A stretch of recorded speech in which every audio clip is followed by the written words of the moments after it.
Hey everyone, welcome to The Explainer. Today we are unpacking something huge in the AI world. We're looking at exactly why OpenAI just officially killed off the one flagship model era and what this brand new restructuring means for your next AI build.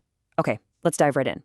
So here's our game plan for today. We'll start with the era shift, then we'll meet the new lineup. After that, we'll do a benchmark reality check, peek under the hood at some fresh engineering features, map out a strategic routing plan, and finish up with a look at the broader market landscape. All right, Section 1, the era shifts. It is officially time to say goodbye to the single flagship. For years, the playbook was pretty simple, right? When OpenAI shipped a new generation of models, you got one single flagship, like GPT-5.5, and maybe it had an adjustable reasoning dial bolted on. But on July 9th, 2026, that completely changed. We've now entered the GPT 5.6 era, which introduces three durable, completely independent capability tiers that actually advance on their own separate upgrade cycles.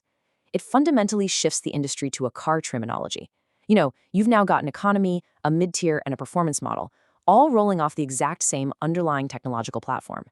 Moving right along to Section 2, meet the lineup.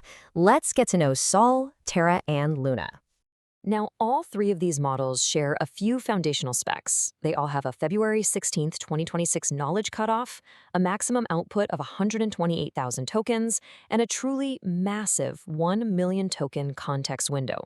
But the target use cases and the pricing are where things get really interesting. Sol is your premium tier. That sits at $5 per million input tokens, built specifically to tackle complex reasoning and heavy agentic work. Then you've got Terra. Terra essentially replaces the previous generation GPT 5.5 as your sensible everyday default, and it does it at roughly half the price, just $2.50. And finally, there's Luna, which aggressively goes after extreme budget and high-volume workloads at exactly $1 per million input tokens. Okay, Section 3, benchmark reality check. Time to look at expectations versus reality. Let's put these models through a proper road test, because honestly, how they perform on paper is full of surprises. Take Terminal Bench 2.1, for example, which measures real command line agentic coding workflows. Base Sol hits a really strong 88.8%. But look at Sol Ultra. It pushes up to an impressive 91.9%, literally edging out Claude Mythos 5. But wait, here is the catch that you absolutely need to know. Sol Ultra isn't actually a separate tier at all. It's a high compute mode of Sol that runs multiple agents in parallel. And that multi-agent mode, it costs roughly 3 times as much as base Sol for just a measly 3% gain. So yeah, it's an impressive score, but you're for sure paying a steep premium for it.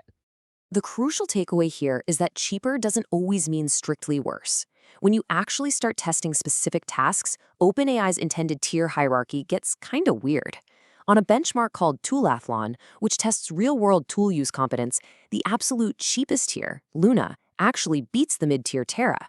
Meanwhile, the big flagship, Sol, trails behind competitor models like Claude Opus and Claude Fable. It just goes to show that assuming the most expensive tier wins every single time is a really dangerous trap for developers.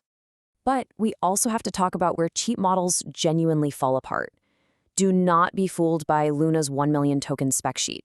If you need accurate long context retrieval, like, say, finding facts buried deep inside a massive legal contract or a giant code base, Luna hits a massive quality cliff. It plummets to just 41.3% accuracy at 256,000 tokens and beyond.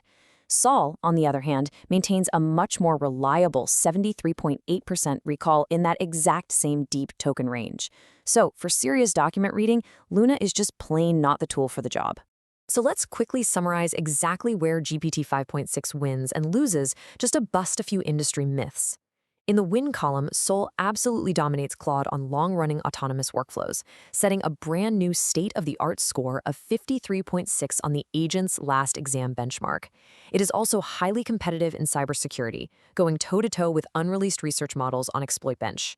But on the losing end, in production-grade software engineering on SWE Bench Pro, Sol scores 64.6%. That trails Claude Fable 5 by a wide 15-point margin. The bottom line here? You have to match the specific model to your specific workload, because raw production coding capability is still not an area where OpenAI holds the advantage. All right, Section 4, Under the Hood. Let's explore some of these new engineering features. Let's pivot to the new APIs and look at how this all builds into an ecosystem that's about way more than just a pricing update. One absolute standout is programmatic tool calling. Instead of the AI calling one single tool, stopping, and just waiting around for you to tell it what to do next, it can now write and execute actual JavaScript code inside an isolated network-free V8 runtime. This means it can orchestrate multiple tools, loops, and logic all at once. This is a massive efficiency gain. It saves you those expensive model round trips by letting the AI execute complex conditional logic securely inside its own sandbox. Now brace yourself for a massive efficiency boost. Developers now get a staggering 90% discount on cached input tokens. OpenAI also introduced explicit cache breakpoints that you can set deliberately, plus they guarantee a 30-minute minimum cache life. Why does this matter to you? Well, if your coding assistant is reading the exact same massive codebase over and over again, structuring your requests around these cache breakpoints is going to drop your effective costs dramatically. Honestly, managing your cache smartly will often save you way more money than just blindly switching to a cheaper tier. Moving to Section 5, Strategic Routing. Let's talk about how to actually architect your workloads. With all these varied capabilities and caching features we just talked about, let's set up a concrete buyer's guide for routing your traffic effectively. Listen, the only metric that actually matters is cost per successfully completed task. Because different models burn through varying amounts of reasoning tokens to get to the right answer, the sticker price per million tokens is basically a lie. An efficient premium model that solves a problem concisely might actually cost you significantly less per task than a chatty budget model that stumbles through multiple verbose attempts. So here is your actionable, step-by-step routing strategy to architect your systems. Step 1. Default to Terra for your standard tasks. It's going to give you roughly previous generation flagship quality, but at half the price. Step 2. Route to solve specifically for deep reasoning or really complex, long document retrieval. Step 3. Drop down to Luna strictly for high-volume, basic tasks where latency and budget are your main constraints. And Step 4. Reserve that multi-agent Sol Ultra mode strictly for your most extreme, high-value outliers. You really need to build your system to route dynamically like this. Otherwise, you are literally leaving real savings and quality on the table. And finally, Section 6. The market landscape. Let's look at the broader AI ecosystem in 2026. Let's take a step back and look at what this whole restructuring tells us about the broader AI industry. Industry strategies are fundamentally diverging right now. We've got OpenAI pushing this 3-tier capability lineup, which really acknowledges that buyers want different trade-offs. This runs in parallel to what we've covered in our earlier explainers. Moonshot, with their Kimi K3, is placing a super aggressive bet on raw capability at rock-bottom prices. Meanwhile, Sinking Machine's Inkling model is focused entirely on elite fine-tuning and adaptability over raw leaderboard position. It's fascinating because every major lab is placing very distinct bets on what buyers actually value most. And that brings us to a critical realization.